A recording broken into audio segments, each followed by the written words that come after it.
Whoa! This is the best chip I've ever had in my entire life. But it's actually not a chip. It's two classic French recipes rolled into one.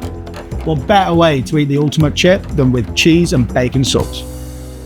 So the potatoes we're going to use, as always, are a gruyere. They're perfect for this job. You can make this terrine without peeling the spuds, but they look so clean and elegant. Better just to peel the spuds for it. First time I ever tried these chips, it blew my mind, because essentially it is potato presse, 1,000-layer potato, Pont-Neuf potato, whatever you want to call it. When I fell in love with these, I was eating at a restaurant called The Dorchester by Thomas Bouton. He's a legend, very good chef. And this is his completely ridiculous chip recipe that I think is the best chip I've ever had.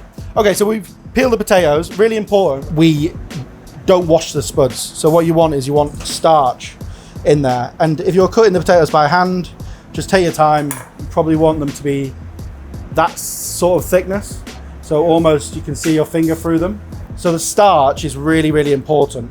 It's gonna hold the terrine together as it presses and cooks. So when you're using a mandolin, I always try to hold whatever I'm cutting like with the palm of my hand, because it means if you did it with your fingers, there's like 5 points that can go onto the mandolin. If you do it with your hand, you're only gonna cut this little bit of your hand. Or you could be responsible and use a guard. So the direction that I'm cutting the potatoes is actually quite important. So instead of going this way, I'm going to go lengthways. It gives the terrine a little bit more structural integrity. Pont-Neuf, if you don't know, is basically just the OG French fry. It's essentially a very thick, double-cooked chip.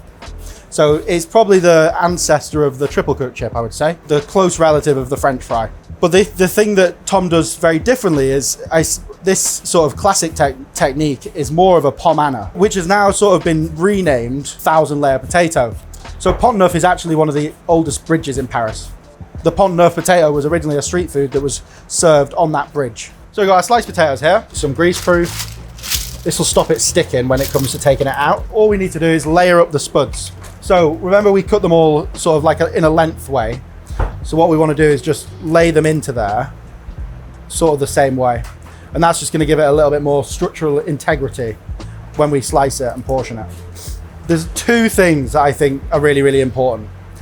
So cooking the potatoes for long enough. If you don't cook your potatoes for long enough, and it can take 3 or 4 hours to cook this dish, what happens is when the potato is pressed and then comes to be fried, the moisture that's left inside the potato terrine sort of expands and it makes the layers fall apart. Basically, the cooking process softens the potato, but also draws absolutely all of the moisture out. The other thing that people do wrong when making potato terrine is that they don't press it long enough after it's cooked. Now we've laid all of our potatoes out nicely, we're just going to go in there with a little pinch of salt. So in here I've got 50% beef fat, 50% clarified butter. And you don't have to use the beef fat, or you don't have to use the clarified butter, but a fat like this basically will help these potatoes confit, and then it will also hold it together when it's completely cold and set. Now the other little hack for these terrines is we obviously didn't wash the potato because we wanted to keep the starch on. But if you want to add additional starch, this basically just makes sure that the whole thing stays together. And because we're going to cut these like a chip, this I think is a really crucial element. And I've just got my cornflour in a sieve, so it's really easy to just dust on layer by layer. But I think that cornflour is one of the best for basically sticking things. Tiny touch of salt and then just some more of that starch. You can see how light I'm being with the starch. The good thing is with the starch, it'll hold it together, but the bad thing is if you use a little bit too much, it can give this almost gummy texture. So just be really light with it. Okay, so we are finished layering up our spuds. Next little hack is get your fat nice and hot. This is probably a modest amount of fat compared to most fallow recipes.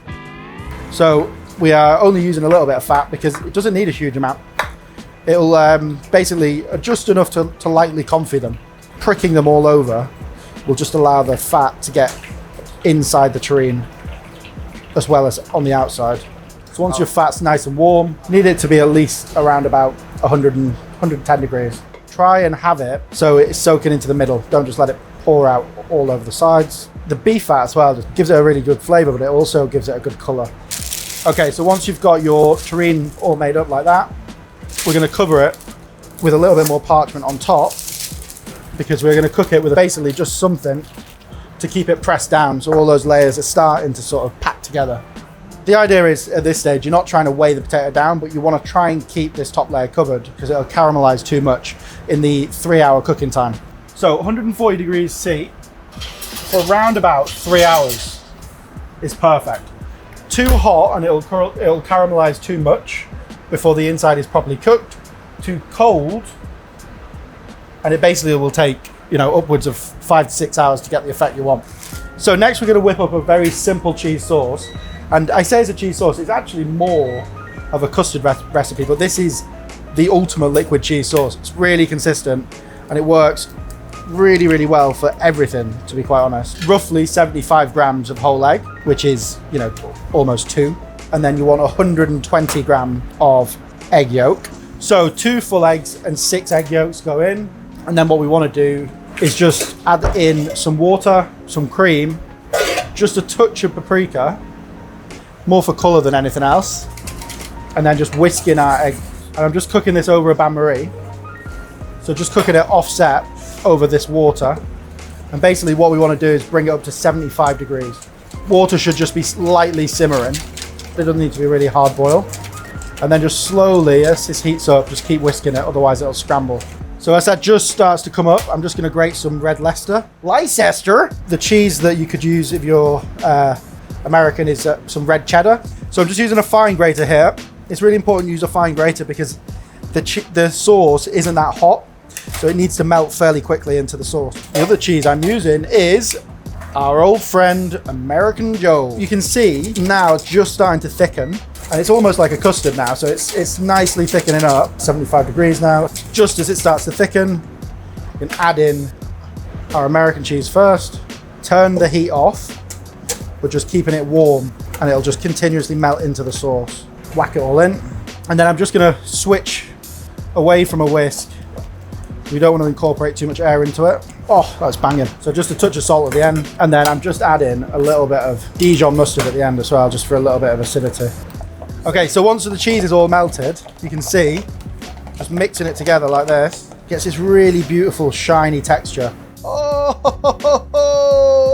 so good, so versatile, and it'll hold really well. So we can use this for lots of different things. Super easy recipe. So it's been in for 3 hours. What we want to do is just check the potatoes are cooked. Put your knife directly through the paper and you should feel absolutely no resistance. And then put this back on top and then put some sort of weight on it. In the restaurant we use one of these big bad boys, but at home you could use something like a couple of pints of milk, big bottle of oil, something like that. Now whack this in the fridge to chill out for around about 5 to 6 hours. Then it'll be ready to portion and fry. The terrine that's been pressing, we're going to just portion it up, and he does it with surgical precision, which I'm going to try and recreate. We'll see. So we want almost the perfect chip shape. So not too big, not too small. These are also really delicious, so don't throw them away. You can use them for something else. So we want them to be roughly the same size. Start to portion all the way down. So you're looking for this really perfect, chunky chip shape. So if you're thinking that you could freeze these as well, you would be wrong, very wrong. Something about the remaining moisture when it freezes will basically mean that it won't hold together. This is a recipe that's probably serves around about 6 hungry people. So you can easily scale this recipe up or indeed scale it down. We've got some neutral oil. So this is just vegetable oil, just heating up. We're gonna fry the potatoes at around about 180. So we wanna fry them for a good period of time. When you're putting them into the oil, they will get stuck on the bottom a little bit. So just lower them in and then give them a little move just to make sure they don't get too stuck. So whilst those are frying, when I had these at Tom Bouton's restaurant, he served them with cheesy bacon sauce. So just cut up a few little bacon lardons and we'll just fry those off. Okay, these have been frying for around about 5 minutes. Look at those bad boys. Chip perfection. Season with fine salt. As soon as out the fryer. Season all over, all of the sides as well. Remember, there is like salt inside the mix as well, so you don't need to go too liberal. And then just take out our little crispy bacon bits outside as well. And just spoon that into the ramekin. It's literally the perfect consistency. And then go on there with your bacon bits. Oh, what a treat. All that's left to do, see if they're as good as I remember. That definitely beats cheesy chips in Bolton Town Centre. As always, like and subscribe and follow here to see more of our old school POV videos, which are back with a bang on more Fallow.